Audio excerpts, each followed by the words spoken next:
The Bible is the most historically accurate book ever penned. Hundreds of ancient discoveries verify its accuracy, and here's a list of 9 of those. Number 1, the Pilate inscription. In 1961, in an Italian-sponsored dig in Caesarea, archaeologists uncovered a stone that had a Latin inscription on it that said Pontius Pilatus, prefect of Judea. That Pilate is mentioned in the gospel accounts on several occasions. You read in John 19:29, Pilate then went out to them and said, "What accusation do you bring against this man?" The find verifying the New Testament statement that Pilate was the prefect of Judea. Discovery number 2, Hezekiah's tunnel. In 2 Chronicles 32:30, we read a statement that says, "This same Hezekiah also stopped the water outlet of Upper Gihon and brought the water by tunnel to the west side of the city of David." You would think that if a king had dug a tunnel under Jerusalem, we would be able to find it, and that's exactly what we find. A huge tunnel that matches perfectly the biblical description of Hezekiah's tunnel.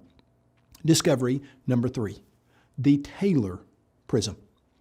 In 1830, a man by the name of Robert Taylor uncovered a 15-inch tall clay cylinder. There are 500 lines of written text on this clay cylinder, and it was put there by a man named Sennacherib. Well, Sennacherib was a king of Assyria that you read about in the Bible. On the clay cylinder, here's what Sennacherib said. As to Hezekiah the Jew, he didn't submit to my yoke. I laid siege to 46 of his strong cities, walled forts, and to the countless small villages in their vicinity, and conquered them by means of well-stamped earth ramps and battering rams.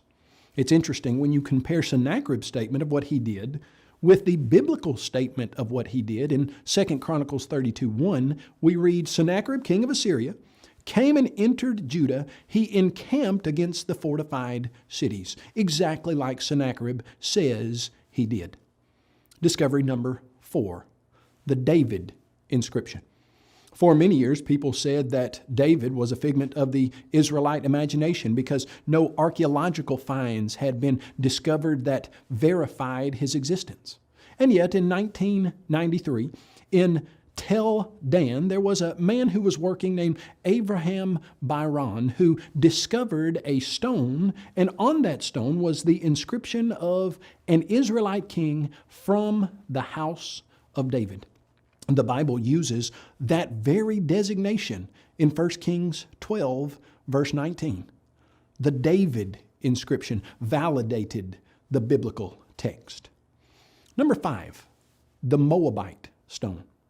Found in 1868, it's a black basalt stone that measures about 3.5 feet high, 2 feet wide.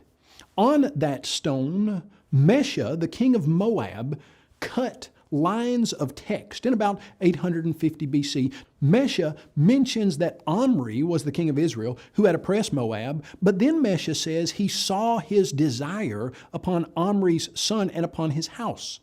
The Mesha stone cites Omri as the king of Israel, just as 1 Kings 16, 21 through 28 indicates. Furthermore, it mentions Omri's son, Ahab, in close connection with the Moabites, just as 2 Kings 3, 4 through 6 does. In addition, both the Steel and 2 Kings 3, 4 through 6 list Mesha as the king of Moab, and it further names the Israelite tribe of Gad and the Israelite God Yahweh. Another validation of the biblical accuracy. Number 6, the Nazareth house. In 2008, a skeptic named Rene Salm wrote a book that he claimed destroyed Christianity once and for all. He said that Jesus could not have existed because there was no town of Nazareth in the first century. In 2009, an archaeological discovery was announced that they had found a small house in Nazareth that dated to the first century. The house was only about 900 feet square total, but it was large enough to provide evidence of the Bible's accuracy. Number 7, the Cyrus cylinder. In 1879, Hormuz Rassam found a small clay cylinder. It's about 9 inches long, and it's now in the British Museum of Natural History. In the ancient city of Babylon, he uncovered this, and this clay cylinder was commissioned by King Cyrus. And it had an inscription on it about his victory over the city of Babylon and his policy toward the nations he had captured. And the text said, "I returned to these sacred cities on the other side of the Tigris, the sanctuaries of which have been in ruins for a long time, the images which used to live therein, and established for them permanent sanctuaries." The policy, often hailed as Cyrus's Declaration of Human Rights, coincides perfectly with the biblical account of the ruler's actions, in which Cyrus decreed that the temple in Jerusalem would be rebuilt and that all the exiled Israelites who wished to join in the venture had his permission and blessings to do so.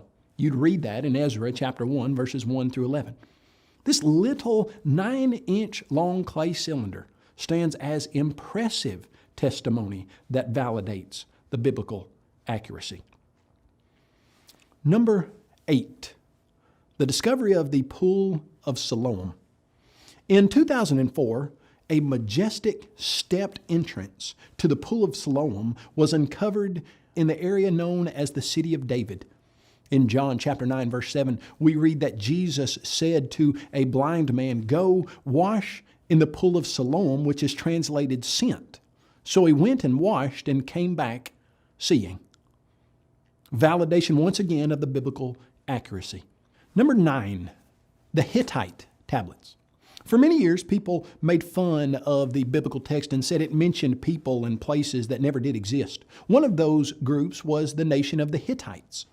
But in 1906, Hugo Winkler was doing some excavation in the Turkish city of Baghdad Koy.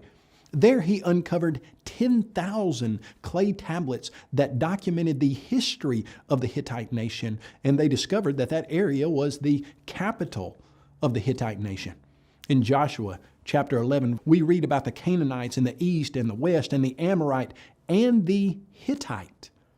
In 1906, Hugo Winkler discovered the Hittite nation that the Bible had mentioned some 3,000 years before. The Bible is the most historically accurate book ever penned.